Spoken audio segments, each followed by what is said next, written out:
সুপ্রিয় দর্শক, স্বাগত জানাচ্ছি আজকের সম্পাদকীয়তে। আমি আহমেদ সালেহীন।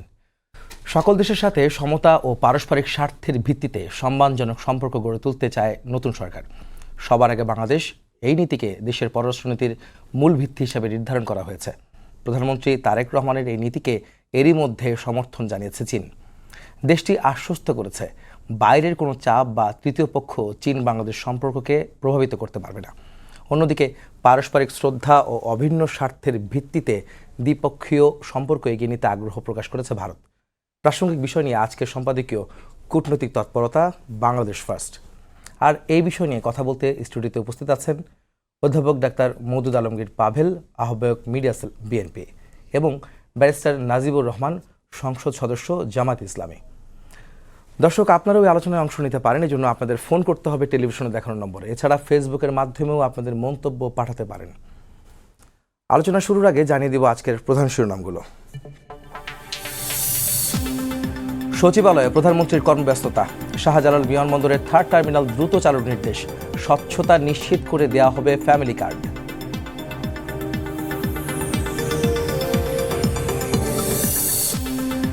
বাংলাদেশের সঙ্গে ঐতিহাসিক সম্পর্ক এগিয়ে নিতে চায় ভারত। ভিসা নিয়েও আলোচনা। তিস্তা প্রকল্প শুরুর আশা চীনের। অভিন্ন লক্ষ্যে কাজ করার আগ্রহ পাকিস্তানের। ত্রয়োদশ জাতীয় সংসদের প্রথম অধিবেশন 12ই মার্চ। চূড়ান্ত হবে স্পিকার, ডেপুটি স্পিকার। উপস্থাপন করা হবে অন্তর্বর্তী সরকারের সব অধ্যাদেশ।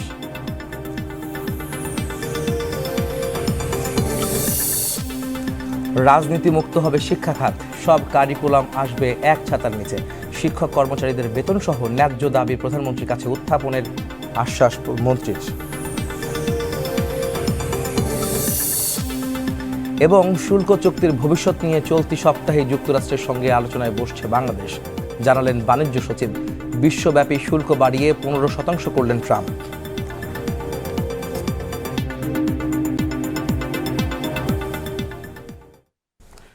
দর্শক, নতুন সরকার এসেছে এবং এই সরকারের সঙ্গে দীর্ঘদিনের যে প্রতিবেশী যারা রয়েছে তাদের বন্ধুত্বপূর্ণ সম্পর্ক, এবং এই সম্পর্ক আরও উন্নত করার জন্য বিশেষ করে প্রতিবেশী দেশ সহ সব দেশের সঙ্গেই একটু সম্পর্ক উন্নয়নের বিষয়ে তৎপর হয়েছে বাংলাদেশের নবনির্বাচিত সরকার। আর সেই সব বিষয় নিয়ে কূটনীতিকরা কিন্তু বেশ, বাংলাদেশ যারা নিযুক্ত রয়েছেন তারাও আলোচনায় আসছেন, বৈঠক করছেন। আর সেসব বিষয় নিয়ে আমাদের আজকের সম্পাদকীয় কূটনৈতিক তৎপরতা, বাংলাদেশ ফার্স্ট। এই নীতি নিয়ে প্রথমে কথা বলতে চাই অধ্যাপক ডাক্তার মওদুদ আলমগীর পাভেল ভাই। আপনি একটু বলবেন যে সরকার ঘোষিত যে সবার আগে বাংলাদেশ নীতিতে পূর্ববর্তী সরকারগুলোর পররাষ্ট্র নীতি থেকে কতটা আলাদা? হ্যাঁ, ধন্যবাদ। আমার সাথে সহ-আলোচক নাজিবুর রহমান ব্যারিস্টার, তাকেও এবং অভিনন্দন সংসদ সদস্য হিসেবে নির্বাচিত হওয়ার জন্য। আসলে আমার মনে হয় যে এই বিষয়টি অনেক আগে পরিষ্কার হয়েছে। 31 দফা যে রাষ্ট্র কাঠামো মেরামতের যে পরিকল্পনার কথা জনাব তারেক রহমান আজকে প্রায় 3 বছর আগে থেকে বলতেন, সেখানে কিন্তু সবার আগে বাংলাদেশ এই শব্দটিকেই বারবার বলা হয়েছে। ফলে এই শব্দটি বাংলাদেশের মানুষের কাছে অপরিচিত নয়, যেমন তেমনি কূটনৈতিক পাড়াতেও কিন্তু এই মেসেজটা চলে গেছে যে বাংলাদেশ এই ক্ষেত্রে তার যে সম্পর্কটা একটা দেশের সাথে রাখতে চায় সেখানে 3টি এলিমেন্টটা সবচাইতে গুরুত্ব পাবে। একটা হচ্ছে পারস্পরিক শ্রদ্ধা, সম্মানবোধ এবং স্বার্থ রক্ষা। অর্থাৎ বাংলাদেশের স্বার্থ বিসর্জনকারী কোনো সম্পর্ককে বাংলাদেশ এই মুহূর্তে অন্তত জনাব তারেক রহমানের নেতৃত্বে যে সরকারটি রয়েছে তারা এটাকে প্রশ্রয় দেবেন না। আর সেটারই প্রতিধ্বনিত হয়েছে এই আজকে যে কয়েকজন রাষ্ট্রদূত বা হাইকমিশনার তার সঙ্গে দেখা করতে গেছেন। আমরা মন্ত্রণালয়ে বা সচিবালয়ে যেটা দেখেছি, তারা বিভিন্ন মন্ত্রীদের সঙ্গে যখন কথা হয়েছে এই প্রসঙ্গ নিয়ে, তখন প্রত্যেকটা জায়গায় কিন্তু মূলত এই ব্যাপারটি প্রতিধ্বনিত হয়েছে যে তারা নিজেরাও বুঝেছে। যেমন আপনি চীনের কথা বলছিলেন যে কোনো তৃতীয় পক্ষের প্রভাব বাংলাদেশ চীনের সম্পর্কের উপর প্রভাব ফেলবে না। এটা চীন বলে নয়, এটা যে কোনো দেশের সাথে দ্বিপাক্ষিক সম্পর্কের ক্ষেত্রে কোনো তৃতীয় পক্ষ বাংলাদেশকে ডিকটেট করবে না, এরকম পররাষ্ট্র নীতির ক্ষেত্রে বাংলাদেশ অবিচল থাকতে চায় এবং সেটাই প্রতিশ্রুতি। এক্ষেত্রে কোনো রকম বিচ্যুতির কোনো সুযোগ নেই এবং সেটা আপনি দেখবেনও না। আর যেটি এর আগের যে কথাটি বলছেন যে বিগত দিনে যে পররাষ্ট্রনীতি আমরা দেখেছিলাম, আসলে সত্যি কথা বলতে কি আমাদের কোনো পররাষ্ট্রনীতি ছিল বললে বোধহয় আমাদের বোধহয় ভুল বলা হবে, কারণ স্বামী স্ত্রীর সম্পর্ক ছিল। আমরা খুব লজ্জাজনক একটা পররাষ্ট্র ব্যবস্থাপনা পেয়েছি। নীতি বলাটা ভুল হবে না, কারণ এটা নীতির কাছাকাছি কোনো বিষয় এটা ছিল না। এবং যারা এমনটাও বলতে পারে যে আগামী নির্বাচনে আমাদেরকে জেতাবার জন্য যা করা দরকার সেটা করতে বলে এসেছি। তো এই ধরনের পররাষ্ট্র নীতি তো আসলে একটা দেশকে কতটুকু নতজানি করে ফেলেছে সেটা প্রতিধ্বনিত করে। তো সেই রকম কোনো বিষয় বাংলাদেশে ভবিষ্যতে আমাদের পররাষ্ট্রনীতির ক্ষেত্রে এটা দেখা যাবে না, সেটা নিশ্চিত। এবং সকল ক্ষেত্রেই আমরা জানি যে এখন আর ওই কথা চলে না যে সকলের সাথে বন্ধুত্ব, কারোর সাথে শত্রুতা নয়। এটি একটা জলো কথা, এবং এটা কথাটা খুব বেশি প্রতিষ্ঠিত করাও যে যায় তেমন না, বরং বলা যেতে পারে যে আমাদের স্বার্থ সর্বাগ্রে বিবেচিত হবে। বাংলাদেশ তার নিজের স্বার্থকে সবার আগে রাখবে। এবং এখন কিন্তু পররাষ্ট্রনীতি থেকে ওইরকম বন্ধুত্ব শব্দটা চাইতে অনেক গুরুত্বপূর্ণ হচ্ছে যে ইকোনমিক ফরেন পলিসি, যেটা আজকে অর্থনৈতিকভাবে যেটা একটা দেশকে সুবিধা দেয় সেটি সে দেশের জন্য পররাষ্ট্রনীতি। এখানে শুধুমাত্র সম্পর্কের ক্ষেত্রে উষ্ণতা বা সম্পর্ক গভীরতর হচ্ছে, উত্তরোত্তর বৃদ্ধি পাচ্ছে, এই কথাগুলো চাইতে অনেক গুরুত্বপূর্ণ যেটা দৃশ্যমানতা কী আছে। অর্থাৎ আপনি যে দেশের সাথে পররাষ্ট্রনীতি সম্পর্কটা করব, সেখানে আমাদের বাণিজ্যিক সম্পর্কটা, আমাদের পারস্পরিক যে আমরা বলি যেটা ট্যুরিস্ট বা ট্রাভেল যে বিষয়গুলো আছে, সেটা স্বচ্ছতা কতটুকু আছে, শিক্ষার ক্ষেত্রে সেটা সুযোগ বৃদ্ধি করে কিনা, কর্মসংস্থান সৃষ্টির ক্ষেত্রে আমার কাছে সহায়তা করে কিনা, আমার দেশের শিল্পায়ন করতে সহায়তা করে কিনা, এই সবগুলো ব্যাপারগুলোকে যেখানে আমরা স্বার্থের অগ্রাধিকারে রাখতে পারবো, সেই বিবেচনা রেখেই কিন্তু পররাষ্ট্রনীতি পরিচালিত হবে। যে এখানে আরেকটা বিষয় আপনি যেটা বলছিলেন, এবং আমরাও এটা থেকে কথা বলছিলাম, যে চীন কিন্তু একটা কথা বলেছে, সেটা হচ্ছে যে সবার আগে বাংলাদেশ সেই নীতিকে তারা সমর্থন করেছে। এটা যেমন বিষয়, তেমনি তিনিও বলেছেন তৃতীয় পক্ষের কোনো হস্তক্ষেপ তারা কামনা করেন না। তৃতীয় পক্ষের হস্তক্ষেপের কথা কেন আসছে? এটা আসলে হস্তক্ষেপ বলে এরকম না, ওনার বোধহয় এটা এইভাবে বলতে চাইছেন যে অর্থাৎ তৃতীয় পক্ষের কোনো প্রভাব আমাদের সম্পর্কের উপর কোনো প্রভাব ফেলবে না, এটা পরিষ্কার। তৃতীয় পক্ষ শব্দটা কেন আসছে? তৃতীয় পক্ষ শব্দটা এই জন্য এসছে যে আমরা এর আগে সবসময় আমরা চিন্তা করতাম বা বিবেচনা করতাম যে চীনের সাথে বাংলাদেশের সম্পর্ক যদি উন্নততর হয়ে যায়, ঘনিষ্ঠতর হয়, তাহলে তাতে অন্যরা কেউ সংক্ষুব্ধ হবে কিনা, সেটাই তো তৃতীয় পক্ষ। এই তৃতীয় পক্ষের ক্ষেত্রে একটা নির্দিষ্ট কোনো দেশকে যেমন বলা যাবে না, আবার একাধিক দেশ বা একটা গোষ্ঠী সেটাও হইতে পারে, যেটা আমরা যদি দেখেছিলাম একটা গুঞ্জন ছিল যে এরকম ছিল সকল ক্ষেত্রে। আমরা জানি যে কয়েকটা স্পর্শকাতর বিষয়গুলো নিয়ে হয়তো এই একাধিক দেশের কোনো একটা বিশেষ জায়গাতে বিভিন্ন রকম দৃষ্টিভঙ্গি রয়েছে। তো এখানে যেটা আমাদের কাছে গুরুত্বপূর্ণ, বা বর্তমান সরকার যেটি তারেক রহমান সাহেব পরিচালনা করছেন প্রধানমন্ত্রী হিসেবে, সেখানে সর্বাগ্রে গুরুত্বটা এটাই থাকবে যে আমাদের দেশের স্বার্থ বিঘ্নিত হয় এমন কোনো কিছু পররাষ্ট্রনীতির ক্ষেত্রে প্রভাব ফেলবে না। এটা চীন যে কথাটা বলার চেষ্টা করেছে, তৃতীয় পক্ষ তারা বিশ্বাস করতে চায় যে তৃতীয় পক্ষের কোনো প্রভাব বাংলাদেশ চীনের সম্পর্কের ভেতরে কোনো রকম প্রভাবের জায়গায় থাকবে না। এবং আমরা বলতে পারি যে কিছুদিন আগে বাংলাদেশ জাতীয়তাবাদী দলের একটা উচ্চ ক্ষমতা সম্পন্ন প্রতিনিধি দল যেটা গেছিল আমাদের মহাসচিবের নেতৃত্বে চীনে, সেখানে কিন্তু সেই কথাটা স্পষ্টভাবে তারাও কিন্তু জেনে গেছে যে আমরা অন্য তৃতীয় দেশের সাথে সম্পর্ক রাখবো না। চীন এরকম কোনো কথা বলেনি, তারা বলেছে সম্পর্ক সবার সাথেই থাকতে পারে, বরং তারা এটা বলে না কোনো সময় যে তাদের সাথে সম্পর্ক থাকলে তৃতীয় কোনো দেশের সাথে সম্পর্ক রাখা যাবে না। এবং আমরাও সেটা বিশ্বাস করি না। বাংলাদেশ তার স্বার্থের সাথে যারা ঠিক সমান্তরালভাবে সহযোগিতার অবস্থান তৈরি করতে পারে এমন প্রত্যেকটা দেশের সাথে বাংলাদেশ তার সম্পর্ক রাখবে, এক্ষেত্রে কোনো পিক অ্যান্ড চুজ নেই। জি নাজিব ভাই, আপনি একটু বলেন আমাকে। আপনাকে অভিনন্দন, আপনি নতুন সংসদ সদস্য হিসেবে নির্বাচিত হয়েছেন।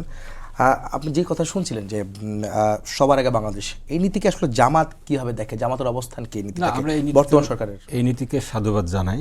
বাংলাদেশের স্বার্থ সবার আগে দেখা হবে, এবং যে কয়েকটা কথা বলা হলো এর মূলনীতি হবে শ্রদ্ধা, সম্মানবোধ এবং বাংলাদেশের স্বার্থ।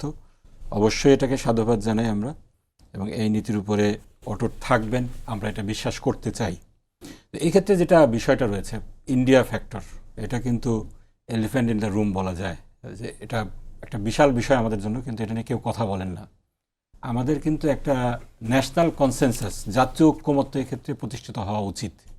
দেখেন ইন্ডিয়া কিন্তু আমাদেরকে শুধু পররাষ্ট্র নীতির ক্ষেত্রেই আপনি যদি বলেন, তারা কিন্তু চতুর্দিক থেকে আগ্রাসন চালাচ্ছে। এটা আপনি অর্থনৈতিক আগ্রাসন বলেন, সাংস্কৃতিক আগ্রাসন বলেন, ইভেন রাজনৈতিক আগ্রাসন। যেটা কথা আসলো যে গত 16 বছরে আমরা দেখেছি স্বামী স্ত্রীর মতো সম্পর্ক, ভারতকে যা দিয়েছি সারা জীবন মনে রাখবে, এবং তার নমুনা আমরা দেখছি সেই ফ্যাসিবাদের যেই মূল ব্যক্তি তাকে রাজনৈতিক আশ্রয় দেওয়া হয়েছে, সেখান থেকে রাজনৈতিক কর্মকাণ্ড পরিচালনা করার সুযোগ করে দেওয়া হয়েছে, সেগুলি প্রমাণ করে তাদের কথাগুলি। হ্যাঁ, তো এক্ষেত্রে এটা কিন্তু একটা বড় চ্যালেঞ্জ তারেক রহমানের জন্য এবং বিএনপির জন্য একটা বড় চ্যালেঞ্জ। এবং সাংস্কৃতিক আগ্রাসনের ক্ষেত্রে এটা বলতে চাই, কিছু কিছু কথাবার্তা কিন্তু আমাদেরকে কিছুটা অ্যালার্ম করছে। সরকারের একজন প্রভাবশালী মন্ত্রী বললেন ইনকিলাব, তারপরে অন্যান্য যে সমস্ত রেটরিকগুলো এখন আসছে, রাজনৈতিক রেটরিক যেটাকে উপর ভিত্তি করে জুলাইয়ের আন্দোলন হয়েছে, এটার বিরুদ্ধে সরাসরি কথা বলা। এই সাংস্কৃতিক আগ্রাসন দেখেন, এই যে আমাদের বাংলাদেশি জাতীয়তা, এটার যে একটা স্বকীয়তা আছে, এটাকে কিন্তু বাঙালি জাতীয়তার সাথে মিলিয়ে ফেলা হয়েছিল, এবং কলকাতার দাদাবাবুদের সংস্কৃতি আমাদের উপর চাপিয়ে দেওয়ার চেষ্টা করা হয়েছিল। এবং সচেতনভাবেই এই যে আমাদের মুসলিম যে স্বকীয় আইডেন্টিটি আছে, এটা কেন্দ্রিক যে আমাদের নিজস্ব একটা কৃষ্টি কালচার রয়েছে, আমাদের নিজস্ব একটা ভাষা রয়েছে, নিজস্ব একটা এক্সপ্রেশনের উপায় রয়েছে, এগুলোকে কিন্তু দীর্ঘদিন সাপ্রেস করা হয়েছে, নানাভাবে এটাকে ক্রিটিসাইজ করা হয়েছে। এখন দেখছি যে বিএনপির কিছু সংখ্যক শীর্ষ নেতা তারাও এটা বলছেন, কেন বলছেন তারা ভালো জানেন, কিন্তু এটা যদি আবার পুরানো আমলের সাংস্কৃতিক আগ্রাসনের অংশ হয়ে থাকে তাহলে এটা কিন্তু অ্যালার্মিং। আমি যেটা বলবো, আমাদের দেশকে যদি সবার আগে রাখতে হয়, আমাদের কৃষ্টি কালচার, আমাদের রাজনৈতিক স্বকীয়তা, অর্থনৈতিক স্বার্থ, সকল কিছুকে মিলেই আমাদেরকে এগিয়ে রাখতে হবে। শুধুমাত্র পররাষ্ট্রনীতিকে যদি আপনি আলাদাভাবে দেখতে চান তাহলে সেটা হবে না। না, এখানে জামাতের ভূমিকা কী হবে? যেহেতু আপনি সাধুবাদ জানাচ্ছেন যে সবার আগে বাংলাদেশ, এই ধারা বা এই নীতিতে যদি সরকার থাকে তাহলে বাংলাদেশের জন্য ভালো, সেক্ষেত্রে বিরোধী দল হিসাবে জামাত কি করবে? বিরোধী দল হিসাবে আমরা যেটা বলেছি, আমরা গঠনমূলক সমালোচনা করব। সরকারকে আমরা বলেছি আমরা ইসলামিক দল হিসাবে যে প্রিন্সিপালে বিশ্বাস করি, তাআওয়ানু আলাল বিররি ওয়াত তাকওয়া, বিশেষ করে পররাষ্ট্রনীতির কথা যদি বলেন, সৎ কাজে সকলকে আমরা অন্যদেরকে সহযোগিতা করব। ওয়ালা তাআওয়ানু আলাল ইসমি ওয়াল উদওয়ান, খারাপ কাজে কাউকে আমরা সহযোগিতা করব না। দেশের স্বার্থের জন্য যে কোনো এজেন্ডা আসুক, আমরা গভর্নমেন্টকে 100% সহযোগিতা করব। কিন্তু আমরা যদি দেখি দেশের স্বার্থ সেখানে বিঘ্নিত হচ্ছে, সেক্ষেত্রে আমরা অবশ্যই এটার বিরোধিতা করব এবং এটা সমালোচনা করব। এক্ষেত্রে বিরোধী দল হিসাবে আমাদেরকে, যে গভর্নমেন্টের তো দুইটা পার্ট, একটা আমাদের যেহেতু সংসদীয় গণতন্ত্র, এখানে সরকারি দল, বিরোধী দল, আমাদেরকে সেই সরকার পরিচালনায় বিভিন্ন সংসদীয় সিলেক্ট কমিটি রয়েছে, বিভিন্ন কমিটি রয়েছে, এগুলোর মাধ্যমে আমাদেরকে অংশগ্রহণ করার, পার্টিসিপেট করার সুযোগ দেওয়া হবে বলে আমি বিশ্বাস করি এবং সেক্ষেত্রে আমরা গঠনমূলক ভূমিকা রাখবো। এক্ষেত্রে যেটা বললাম, যে কোনো পজিটিভ মুভ আমরা এখানে সহযোগিতা করব। যে কোনো ধরনের যদি দেশের স্বার্থের উপর আঘাত আসে আমরা সেখানে সমালোচনা করব। নাজিব ভাই, এখানে একটা বিষয় রয়েছে, আপনি কিন্তু কয়েকটা বিষয় বলেছেন যে আগ্রাসনের কথা, বিভিন্ন আগ্রাসন রয়েছে ভারতের। এটা আমরা স্বাধীনতার পর থেকে দেখেছি এবং এটা নিয়ে বেশ আলোচনা হয় এবং মিছিলে, মিটিংয়ে এটার বিরুদ্ধে স্লোগানও হয়, দিল্লি না ঢাকা, ঢাকা ঢাকা, এসব বিষয়। সেখানে নতুন কূটনৈতিক সম্পর্ক তৈরিতে বাংলাদেশ সরকারের সঙ্গে, নবনির্বাচিত সরকারের সঙ্গে কোন কোন বিষয়কে চ্যালেঞ্জ হিসেবে আপনি দেখছেন? আপনি বিরোধী দলের চোখে কি দেখেন? এই যে কথাগুলো বলা হলো, শ্রদ্ধা, সম্মানবোধ এবং স্বার্থ, তিনটাতেই যদি আপনি আপনার বাংলাদেশকে যদি নিজের পায়ে দাঁড়াতে হয়, সেই ক্ষেত্রে দেখা যাবে যে একটি দেশের স্বার্থে আঘাত লাগবেই। তারা এতদিন যেভাবে পেয়ে এসেছে, যেভাবে তারা এক্সপেক্ট করে বাংলাদেশের কাছে নতজন পররাষ্ট্রনীতি, আপনি যখন মান মর্যাদা নিয়ে দাঁড়াবেন, আপনার আত্মমর্যাদা প্রতিষ্ঠা করার চেষ্টা করবেন, সেক্ষেত্রে তারা এটার বিরোধিতা করবেই এবং তার সিমটম আমরা গত 1.5 বছরে দেখেছি কিভাবে তারা বিরোধিতা করেছে। এইটাকে কিভাবে আমরা কাটিয়ে উঠব? প্রতিবেশী, তারা অবশ্যই প্রতিবেশী, 3 দিক থেকে তারা আমাদেরকে ঘিরে রেখেছে, তাদের প্রতিবেশী তো আমরা চেঞ্জ করতে পারবো না। আমাদের স্বার্থ রক্ষা করে, আমাদের আত্মমর্যাদা রক্ষা করে কিভাবে তাদের সাথে সম্পর্ক আমরা রক্ষা করব, এইটা আমাদের জন্য বড় চ্যালেঞ্জ। হ্যাঁ, পাবেল ভাই, আপনি একটু বলেন যে ভাই যে বলছিলেন যে কিছু আগ্রাসনের কথা বলছেন, কিছু বিষয়ে সম্পর্কের উন্নয়নের ক্ষেত্রে সম্মান, শ্রদ্ধাবোধটাকেও সামনে আনছেন। আপনি কি মনে করেন যে এই বিষয়গুলো চ্যালেঞ্জ হবে সামনে আদায় করা, বা একটা ছোট দেশ হিসেবেও তো আমাদের তো মূল্যায়নের একটা বিষয় রয়েছে অন্যান্য দেশের ক্ষেত্রে? এখানে একটা বিষয়, যে কথাটি খুবই চমৎকারভাবে এসছে আর কি, সেটা হলো যে আমরা এখানে যেটা দেখতে চাইছি, এর আগে কেন আমরা ঠিক শক্তিশালী পররাষ্ট্রনীতি বলতে, যেটা দেশের স্বার্থের সাথে সম্পর্কিত, আমাদের শ্রদ্ধা, সম্মান এবং স্বার্থ, এই তিনটাকে অ্যাড্রেস করতে পারে এমন পররাষ্ট্রনীতি পাইনি। কেন পাইনি? তার পেছনে কারণ ছিল আমরা বিভক্ত ছিলাম।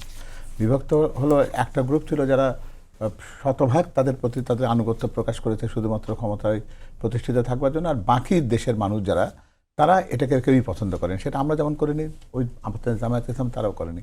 এখন একটা সুযোগ তৈরি হয়েছে যে আমরা অন্তত এই জায়গাগুলোতে তো আমাদের কোনো ভিন্নতা নেই। তাহলে আমাদের বোধহয় এই জায়গাতে একটা জায়গাতে আসা দরকার, যে আমাদের একটা পররাষ্ট্র নীতির একটা মৌলিক একটা নীতিগত অবস্থানটা তৈরি হওয়া দরকার, যেটা সরকার পরিবর্তন হলেই পররাষ্ট্র নীতি পরিবর্তন হয়ে যাবে। এইটা কিন্তু একেবারে পূর্ণ একটা দেশের জন্য কিন্তু সত্যিকার অর্থে একটা বিপজ্জনক একটা নীতি। এখানে একটা কনসেনসাস থাকা দরকার যে আমরা এই জায়গাগুলোতে যেটা আছে, যে আমরা সম্মান, শ্রদ্ধা এবং স্বার্থের জায়গায় কোনো ছাড় দেব না। এই জায়গায় যদি দেশের মানুষের ঐক্যমত থাকে, তাহলে 20 কোটি মানুষের একটা দেশকে কেউ চাইলো আর আগ্রাসনের ঝুঁকিতে ফেলে দিল, অথবা প্রতিবেশী হিসেবে 3 দিক থেকে আমাদের পরিবেষ্টিত করে রেখেছে বলে যে আমরা একেবারে পরিপূর্ণভাবে মনে করবো যে আমরা খুবই দুর্বল, আমরা ভীত হয়ে যাব, এটা মনে করার কোনো কারণ নেই। বাংলাদেশ ছোট দেশ না, আমরা হয়তো আমাদের ভূমির আয়তনে ছোট আছি, কিন্তু আমরা যদি জনসংখ্যার হিসেবে বলি, আমাদের একটা বৃহৎ দেশ, আমরা পৃথিবীর অনেক বড় দেশের চাইতে অনেক বড়। তো এই শক্তিটাকে প্রদর্শনের জায়গা আছে। এখানে আমাদের ভিতরে যদি একটা অটুট ঐক্য থাকে, যে আমরা অন্তত পররাষ্ট্র নীতির ক্ষেত্রে নীতিকে প্রতিষ্ঠিত করবো সার্বজনীনভাবে। কোনো দল এটা বলবে না যে বিএনপি এই পররাষ্ট্রনীতি করেছে বলে জামায়াত ইসলাম সেটা বিরোধিতা করবে। সেটা যদি না হয়ে আমরা যদি দেশের জন্য একটা গুণগত আমাদের যে 3টি আদর্শের কথা বলছি, শ্রদ্ধা, সম্মান আর স্বার্থ, এটাকে সামনে রেখে যদি আমরা একটা পররাষ্ট্রনীতি সকল দেশের জন্য যদি একটা সামগ্রিক পররাষ্ট্রনীতি তৈরি করতে পারি এবং সেখানে যদি আমরা ঐক্যের জায়গাতে দৃঢ়তা রাখতে পারি যে না আমরা শুধুমাত্র বিভাজনের জন্য বা বিভক্তির জন্য বা প্রতিবাদের জন্য শুধু প্রতিবাদ করবো, এটা না করে যদি আমাদের এই জায়গায় যদি আমরা এই প্রত্যয়টা ব্যক্ত করতে পারি যে আমরা এই জায়গায় এক আছি, তাহলে মনে হয় যে আমাদের পররাষ্ট্র নীতি তৈরি করতে কোনো সমস্যা হওয়ার কোনো কারণ আছে বলে এখানে তো আমরা একটা উদাহরণ হিসেবে দেখতে পারি, কারণ অনেকে বলে থাকেন যে অনেক দেশই আছে, এর মধ্যে বিশেষ করে মার্কিন যুক্তরাষ্ট্র এবং ভারতকে উদাহরণ হিসেবে টানে যে তাদের পররাষ্ট্র যে সরকারি আসুক না কেন তাদের পররাষ্ট্র কিন্তু এক। অবশ্যই আমাদের এটা কেন হয়নি? এটা হয়নি এই জন্যই বললাম যে যারা আসলে পররাষ্ট্র নীতি তো আমাদের ছিল না, এটা তো আমরা বারবার করে পররাষ্ট্র নীতি দিয়ে বলার চেষ্টা করছি, আসলে কি পররাষ্ট্র নীতি ছিল কোথাও? আমাদের পররাষ্ট্র নীতি কি যে আমরা কি করে সরকারে টিকে থাকবো, এটা করার জন্য কি কি দিতে হবে, এটা দিয়ে ওনারা আমাদেরকে একবারে যে আপনার 14 নির্বাচনকে সমর্থন করবেন, 18 সেই নিশিরাতের নির্বাচনকে সমর্থন করবেন, 24-এর সেই ভোটারবিহীন নির্বাচনকে সমর্থন করবেন, আমির নির্বাচনকে সমর্থন করবেন। এটা যদি পররাষ্ট্র নীতি হয় তাহলে তো আমাদের মনে হয় যে আলোচনাটা বোধহয় আমরা সময় নষ্ট করছি আর কি, ওই দিকে আমরা যাবোই না। আমার মনে হয় যে এখন সময় এসেছে আমরা দেশের জন্য একটা পররাষ্ট্রনীতি তৈরি করি, দলের না। একটা দেশের পররাষ্ট্রনীতি যদি হয়, যে পররাষ্ট্রনীতি আমার দেশের স্বার্থকে সংরক্ষণ করবে, আমার শ্রদ্ধা এবং পারস্পরিক মর্যাদার বোধটাকে প্রতিষ্ঠিত রাখবে, সেটা যদি প্রতিষ্ঠিত হয় তাহলে শুধু সরকার বদলালেই পররাষ্ট্রনীতি বদলে যাবে। এই কালচারটার থেকে আমাদের বেরিয়ে আসতে হবে। আমাদের পররাষ্ট্রনীতিটা একটা সার্বজনীন একটা দেশের এবং রাষ্ট্রের পররাষ্ট্রনীতি হবে, দলের নয়। এটা প্রতিষ্ঠিত করাটা খুব জরুরি। পাউল ভাই, নাজিব ভাই একটা কথা বলছিলেন, সেটা হচ্ছে যে ভারত একটা বিষয়, বাংলাদেশের ক্ষেত্রে বাংলাদেশের সরকার এবং বাংলাদেশের যে সীমানা, সেই ক্ষেত্রে ভারত একটা বিষয়। আপনি কি মনে করেন ভারত আসলে কোনো একটা বিষয় আমাদের জন্য? না, বিষয় তো বটে, কারণ যে একটা দেশ আপনার প্রতিবেশী হিসেবে যখন আছে তখন আমরা সীমানা চৌহদ্দি, যখন ওনারা বলেন, উনি ব্যারিস্টার হিসেবে খুব ভালো বলতে পারেন, আমার চৌহদ্দিতে উত্তর পূর্ব এবং পশ্চিমের চৌহদ্দি বলতে গেলে তো ওর নামটা অটোমেটিক্যালি চলে আসে, তখন আমার চৌহদ্দি চারপাশে ওরা আছে। কিন্তু আমি আবার সেই কথাটাতে ফেরত যাই, সেটা হলো যে কেন এটি প্রতিষ্ঠিত হয়েছিল, যে একটা সময় আমরা মনে করতাম না যে ভারত না চাইলে দেশের সরকার পরিবর্তন হবে না, বা ভারতকে সন্তুষ্ট না করলে কেউ ক্ষমতায় বা রাষ্ট্র পরিচালনার দায়িত্বে আসবে না। সেই ধারণাটা তো পাল্টে গেছে। এটা তো আমরা অন্তত প্রমাণ করতে পেরেছি যে আমাদের সিদ্ধান্তটা আমরা নিজেরা নিতে পারি। এই দেশের মানুষ গণতান্ত্রিক অধিকার প্রতিষ্ঠার মধ্য দিয়ে তাদের সরকার তাদের পছন্দের সরকার করে, কারোর নির্দেশনায়, কারো দিক নির্দেশনার ক্ষেত্রে সেটাকে তারা প্রতিষ্ঠিত করে দিয়েছে। এটা তো সত্যি, এটা তো বলা বাহুল্য। এখন এক্ষেত্রে প্রশ্ন যেটা আছে সেটা হচ্ছে যে আমাদেরকে এটা দেখাতে হবে যে আমরা সত্যিকার অর্থে এই জায়গায় একটা ঐক্যের জায়গা আছে কিনা। সেটা যদি থাকে, কতগুলো জিনিস খুবই গুরুত্বপূর্ণ হয়ে বলেছে যে সাংস্কৃতিক আগ্রাসন, যেটা কিন্তু আজকে নতুন নয়, প্রায় আমাদের 56 বছর ধরে কিন্তু এই সাংস্কৃতিক আগ্রাসনের মধ্যে দিয়েই বলতে পারি যে আমাদের জন্মটা শুরু থেকে এই আগ্রাসনের মুখোমুখি আমরা হয়েছি। আমাদের যে প্রজন্ম, তারা তাদের কৃষ্টি কালচার, তাদের বিয়ের অনুষ্ঠান, তাদের অন্যান্য উদযাপনগুলোর মধ্যে তারা নিজের ইচ্ছায় অনিচ্ছায় হোক, তারা কিন্তু এরকম একটা জায়গার ক্ষেত্রে আমাদেরকে নিয়ে গেছে।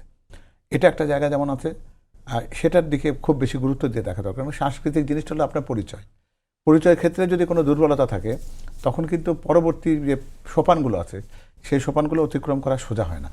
সেজন্য আমাদের অন্তত প্রথম চেষ্টাতে এটাকেই প্রতিষ্ঠিত করা দরকার যে আমরা অন্তত সাংস্কৃতিক যে ঐতিহ্য বাংলাদেশের মানুষের আছে, আমাদের তো এটা ঐতিহ্যগত সংস্কৃতি আমাদের আছে, এটা তো অন্য কারোর কাছে ধার করবার কোনো প্রয়োজন নেই। সেটাকে যদি গুণগতভাবে আমরা যদি প্রতিষ্ঠিত করি এবং আমাদের পরবর্তী প্রজন্ম যারা আছেন তারা যদি সেটার সাথে নিজেদেরকে আত্মিকভাবে সম্পর্কিত করে ফেলেন, তাহলে সাংস্কৃতিক আগ্রাসনকে যদি আমরা প্রাথমিকভাবে যদি আমরা অতিক্রম করতে পারি, তাহলে অন্যান্য যে সমস্ত আগ্রাসনগুলোর কথা আমরা বলি, যেটা হয়তো অর্থনৈতিক আগ্রাসন বা আমাদের যে বলতে পারি যে ভূখণ্ডগত যে আগ্রাসনের কথা, যেটাকে অন্য অর্থে বলা হয় যে আমাদের দুর্বলতাকে কাজে লাগানো, সেগুলো কিন্তু থাকবে না। কারণ আমাদের কিছু কিছু ভালনারেবল পয়েন্ট হয়তো আমাদের জন্য আছে। আমাদের দেশের সীমান্তের কিছু কিছু জায়গাতে আমরা এর আগেও দেখেছি যে আমরা ঠিক অতটা নিরাপদ বোধ করি না। সেই জায়গাগুলোতে কাজ করা দরকার এবং সেখানে যদি আমাদের পুরো বাংলাদেশি জাতীয়তাবাদের ধারণাটা প্রতিষ্ঠিত হয় এবং ঐক্যের জায়গায় যদি কোনো ফাটল না থাকে, তাহলে এই দুর্বলতাগুলো আমরা খুব সহজে কাটিয়ে উঠতে পারবো ইনশাল্লাহ। জি নাজিব ভাই, আপনার কাছে যাই, সেটা হচ্ছে যে ভারত পাকিস্তানের সাথে সমান্তরাল যে সম্পর্ক বজায় রাখা কি নতুন সরকারের জন্য কঠিন হবে কিনা? ভারত এবং পাকিস্তান দুটা দেশ কিন্তু আমাদের প্রতিবেশী এবং বন্ধু প্রতিনিধি দেশ। দেখেন, ভারতের বিষয়টা পাবেল ভাই যেটা বললেন, এটা অবশ্যই এটা তো চ্যালেঞ্জিং, এটা তো বললাম। সাংস্কৃতিক আগ্রাসন, আমাদের চ্যানেলগুলা পশ্চিমবঙ্গ কিংবা ইন্ডিয়ায় চলতে দেওয়া হয় না, সেক্ষেত্রে তাদের যেই টেলিভিশন চ্যানেলগুলো রয়েছে সেগুলোর অবাধ প্রচারণা এখানে রয়েছে, বড় চ্যালেঞ্জ। এটাকে কীভাবে আমরা মোকাবেলা করব? আমাদের যে ক্রিকেট আগ্রাসন তারা করলো রিসেন্টলি, জি, আমাদেরকে বিশ্বকাপে খেলতে দিল না, এবং আমাদের একটা প্লেয়ারকে নিয়ে তারা যে নোংরামিটা করলো, সেক্ষেত্রে গত সরকার ইন্টারিম গভর্নমেন্ট একটা শক্ত ভূমিকা নিয়েছে, এটাকে সাধুবাদ জানাই। এখানে আত্মমর্যাদার বিষয়টা, সম্মানবোধের বিষয়টা বড় করে এসেছে। তো এই চ্যালেঞ্জগুলা একটা কিন্তু কায়েমি স্বার্থবাদী মহল বলার চেষ্টা করে যে এক্ষেত্রে তো আমাদের কোনো উপায় নেই, সাবমিশন ছাড়া কোনো উপায় নেই, কারণ তারা বৃহত্তর শক্তি। আমরা যদি এখানে আত্মমর্যাদা নিয়ে বাঁচতে চাই তাহলে আমাদের অর্থনৈতিক ক্ষতি হবে, আমাদের এ ধরনের ক্ষতি হবে, এ কথা বলতে চায় অনেকে। আমি সরকারের কাছে যেটা আশা করব, যেহেতু শ্রদ্ধা এবং সম্মানবোধটাকে বড় করে দেখা হয়েছে, তাদের যে ম্যানিফেস্টো আছে, তাদের যে পররাষ্ট্রনীতিতে, এটাকে তারা আপহোল্ড করবেন, এটাকে তারা ধরে রাখবেন, এটা একটা বড় চ্যালেঞ্জ। পাকিস্তানের বিষয়টাকে কিন্তু আননেসেসারি একটা টেনশন ক্রিয়েট করা হয়। দেখেন, আমরা ইন্ডিয়ার থেকেও পৃথক হয়েছি, তার আগে ব্রিটিশ রাজ আমাদের উপর অত্যাচার করেছে। পাকিস্তানের যেই দীর্ঘদিনের সেনাশাসন ছিল, এখনও তারা শেষে সেনাশাসনের কারণে অনেক ধরনের ক্ষতিগ্রস্ত হয়েছে। এইগুলা আপনার অতীত যদি আমরা দেখতে চাই তাহলে কিন্তু সবাইকেই সেভাবে দেখা উচিত। কারোর সাথে আমাদের সেভাবে পররাষ্ট্রনীতি আমরা ডেভেলপ করতে পারবো না। ইংল্যান্ডের ব্যাপারে, ব্রিটিশ রাজের ব্যাপারে, কলোনিয়াল পিরিয়ডের ব্যাপারে কিন্তু কেউ কোনো কথা বলে না। ভারতের যেই হিন্দু মুসলিম দাঙ্গা হয়েছিল, তারপরে কংগ্রেসের সাথে আমাদের যে ফাটলটা হয়েছিল, যার কারণে 48 হয়েছিল, দ্বিজাতি তত্ত্বের ভিত্তিতে বাংলাদেশে পাকিস্তান এই ভূখণ্ডকে আমরা পেয়েছি, সেই বাস্তবতাকে অনেকে দেখা যাচ্ছে যে ক্রিটিসাইজ করে সে পাকিস্তানের বিষয়টাকে নিয়ে আসেন। এখন এই অতীতমুখী রাজনীতিতে যদি আমরা আটকে যাই তাহলে কিন্তু আমাদের পররাষ্ট্রনীতিটা সেই ইন্ডিপেন্ডেন্ট ওয়েতে ডেভেলপ করবে না। আমাদের যেই স্বার্থটা রয়েছে, এখানে আপনি শ্রদ্ধার কথা বললেন, সম্মানবোধের কথা বললেন, আমাদের যে অর্থনৈতিক স্বার্থ, আমাদের যে রাজনৈতিক স্বার্থ, এগুলাকে যদি আমরা গ্লোবালি বিবেচনা করি তাহলে যাদেরকে আমরা পলিটিক্যালি অ্যালাই মনে করব আমাদের স্বার্থের জন্য, তাদের সাথে সম্পর্ক করতে হবে। শুধুমাত্র 71কে পুঁজি করে যারা চেতনা ব্যবসা করেছে, সেটা তারা আমাদেরকে ভারতের স্বার্থেই করতে দেয়নি।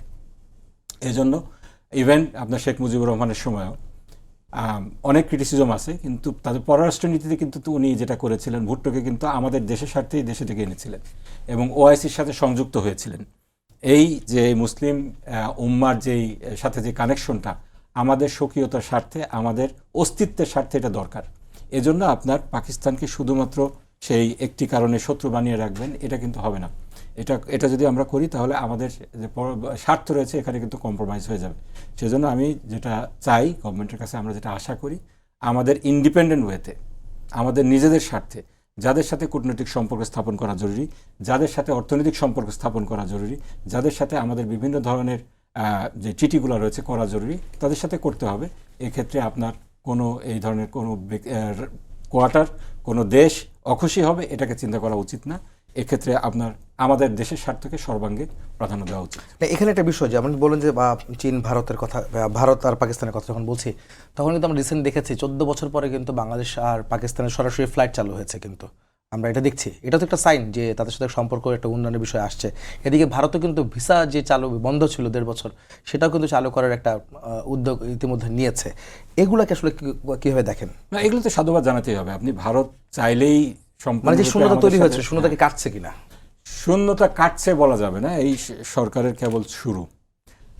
আমাদের কিছু ব্যাগেজ তো আছে, গত 16 বছরের ব্যাগেজ, যেটা বললাম, একদল একটি কোয়ার্টার যখন আপনার 100% লয়ালিটি তাদের কাছে ছিল একটি আমাদের দেশের, সেটার থেকে যখন আমরা নিজেদের পায়ে দাঁড়ানোর চেষ্টা করব, আমাদের আত্মসম্মান বোধ নিয়ে দাঁড়ানোর চেষ্টা করব, তাদের স্বার্থে তো কিছুটা আঘাত লাগবেই। এটাকে তারা কিভাবে দেখবেন, এর পরিপ্রেক্ষিতে যে ধরনের ব্যাকল্যাশগুলো হবে, সেটা আমরা কিভাবে হ্যান্ডেল করব, এটা কিন্তু একটা বড় বিষয় রয়েছে। এখন তারা গুডউইল জেস্চার কিছু দিচ্ছেন, এটা অবশ্যই সাধুবাদ জানাই। এবং আমাদের স্বার্থকে যদি আমরা প্রাধান্য দিই, সকলের সাথে যদি আমরা আমাদের স্বার্থকে প্রাধান্য দিয়ে সম্পর্ক স্থাপন করতে পারি, আমার বিশ্বাস সকলে আমাদেরকে শ্রদ্ধার চোখে দেখবেন। এক্ষেত্রে আমার কোনো সন্দেহই নেই। কিন্তু সমস্যা তখনই হবে যখন আমাদের কায়েমি স্বার্থবাদী কিছু মহল, তাদেরকে তাদের পাতা ফাঁদে আমরা যদি পা দিয়ে কাউকে যদি আমরা এই আগের সরকারের মতো ব্লাইন্ড যেই এলিজেন্স এবং যেই আমরা ব্লাইন্ড চেক কি বলে ব্ল্যাঙ্ক চেক যদি দিতে থাকি, সেক্ষেত্রে সমস্যা হবে। আদারওয়াইজ আমাদের স্বার্থে যদি জিয়াউর রহমানের যে নীতিটা ছিল, ইভেন বেগম খালেদা জিয়া যে নীতির উপর অটুট ছিলেন, সেই পররাষ্ট্র নীতির উপরে যদি আমরা টিকে থাকি, আমার বিশ্বাস সকলে আমাদেরকে শ্রদ্ধার চোখে, প্রথম দিকে একটু স্ট্রাগল হবে অবশ্যই, কিন্তু পরবর্তীতে সকলেই আমাদেরকে শ্রদ্ধার চোখে দেখবে। যে পাভেল ভাইয়ের সাথে একটা কথা বলছিলাম তখন একটু কিছু আগে, যে বা চীন যেটা কথা বলছে তৃতীয় পক্ষের কথাটা, তৃতীয় পক্ষের হস্তক্ষেপ বা তৃতীয় পক্ষের প্রভাব যদি না থাকে সেই বিষয়ে তারা দেখবে। আপনারা কি মনে করেন যে চীনের সাথে সম্পর্ক হলে অন্য কোনো দেশ হস্তক্ষেপ করবে বা প্রভাব খাটাবে, যেটা আমরা বিগত সরকারে আমরা দেখেছিলাম যে একটা বিষয় গুঞ্জন ছিল? আপনি কি মনে করেন? পররাষ্ট্রনীতির এটা তো আসলে একটা ডেলিকেট সাবজেক্ট। আপনার সকলকে আপনি আপনার স্বার্থকে যদি আপনি প্রাধান্য দেন সেক্ষেত্রে কোনো সমস্যা নেই, কিন্তু যদি অন্যের স্বার্থে আপনি আপনার স্বার্থকে বিকিয়ে দেন তখনই কিন্তু দেনা পাওনার বিষয়টা আসবে, যে আপনি একটা দেশকে কিংবা একটি মহলকে অতিরিক্ত সুবিধা দিচ্ছেন, তখন আর এক পক্ষ কিন্তু বেজার হবে। আপনার যদি পররাষ্ট্রনীতি থাকে যেটা বলা হয়েছে সেই নীতিমালার উপর ভিত্তি করে শ্রদ্ধা, সম্মানবোধ, স্বার্থ, বাংলাদেশের নীতিকে যদি আপনি প্রাধান্য দেন, সেক্ষেত্রে আমি মনে করি কোনো দেশের সাথে এটা কোনো সমস্যা হওয়ার কথা না। কিন্তু আপনি যদি প্রেশারের কাছে নতি স্বীকার করেন তাহলেই সমস্যাটা হবে। আমরা দেখেছি বেগম জিয়ার সময়, বেগম খালেদা জিয়ার সময় আমাদের উপর অনেক প্রেশার ছিল। 9/11-এর পরে যে সরকারটা গঠিত হয়েছিল সেই সরকারের উপরে অনেক ধরনের আন্তর্জাতিক প্রেশার ছিল। জি জি, বিভিন্ন জোটে যোগদান, বিভিন্ন যুদ্ধে যোগদান। সেই সময় যে ওয়েস্টার্ন নীতিটা ছিল either you with us or against us, সেই নীতিকে কিন্তু ট্যাকেল করে বেগম জিয়া দেশ চালিয়েছেন 5 বছর। আমরা দেখেছি উনি কিন্তু কোনো জোটে যোগ দেননি, কারো কাছে কিন্তু তিনি নথি স্বীকার করেননি। এই ধরনের আপোষ করেননি। এই ধরনের আত্মমর্যাদা নিয়ে যদি আমরা আমাদের পররাষ্ট্র নীতিটাকে সাজাতে পারি, আমি মনে করি কোনো সমস্যা হবে না। সমস্যা হবে তখনই যদি এই ধরনের প্রেশারের কাছে আমরা যদি নথি স্বীকার করি তখন। জি পাভেল ভাই, আপনার কাছে সেটা হচ্ছে যে ভারত এবং চীন দুটো দেশকে আপনারা পাশে পাচ্ছেন এবং তাদের সমর্থন বিএনপি সরকার, যারা নবনির্বাচিত সরকার গঠন করলো, তারা পাচ্ছে। এইটাকে আসলে আপনারা কি কূটনৈতিক বিজয় হিসেবে দেখেন কিনা? আসলে কূটনৈতিক এখানে একটা চমৎকার কথা ব্যারিস্টার সাহেব বলেছেন, সেটাকে আমি একটু সামনে নিয়ে কথাটা বলি। আসলে এই যে কথাটা বলছেন আমরা যে ভারতের ভিসা সহজীকরণের একটা আভাস পাচ্ছি, পাকিস্তানের সাথে ফ্লাইট চালু হচ্ছে, কিংবা চীনের পক্ষ থেকে বলা হয়েছে যে বাংলাদেশের প্রধানমন্ত্রীর প্রথম সফরটা চীনেই হবে। এটা কিন্তু গণতন্ত্রের বিজয়। এটা কিন্তু আমি মনে করি না অন্য জায়গাতে টেনে নেওয়ার কোনো সুযোগ আছে। অর্থাৎ গণতান্ত্রিকভাবে নির্বাচিত একটা সরকারের শক্তিমত্তা কতটা হতে পারে, এই ধরনের গেস্টারের মধ্যে দিয়ে কিন্তু সেটা প্রমাণিত হয়েছে। এখন সেই শক্তির বিরুদ্ধে যদি আমি একটা অগণতান্ত্রিক সরকার, যার কোনো ভিত্তি ছিল না, তারা শুধুমাত্র ক্ষমতায় থাকবার জন্য কম্প্রোমাইজ করেছে একাধিকবার, তারা কিন্তু এই সমস্ত দেশগুলোর কাছে একটা ভিন্ন বার্তা দিয়ে ফেলেছিল। সেই বার্তার কারণে কিন্তু এতগুলো প্রশ্ন, এতগুলো ধোঁয়াশা এগুলো আছে। আমার মনে হয় যে একটা জায়গাতে এই সরকার যেটা জানে, বর্তমান সরকারের সবচেয়ে বড় শক্তি হচ্ছে যে তারা গণতান্ত্রিকভাবে নির্বাচিত একটি সরকার, তার শক্তি, এবং গণতান্ত্রিকভাবে নির্বাচিত একটা বিরোধী দল আছে যারা একটা চমৎকার একটা ওয়াচডগের কাজ করতে পারে। বিচ্যুতিগুলো তারা দেখবে এবং কোন জায়গায় ভুল ভ্রান্তি হলে সেটাকে তারা চিহ্নিত করবে।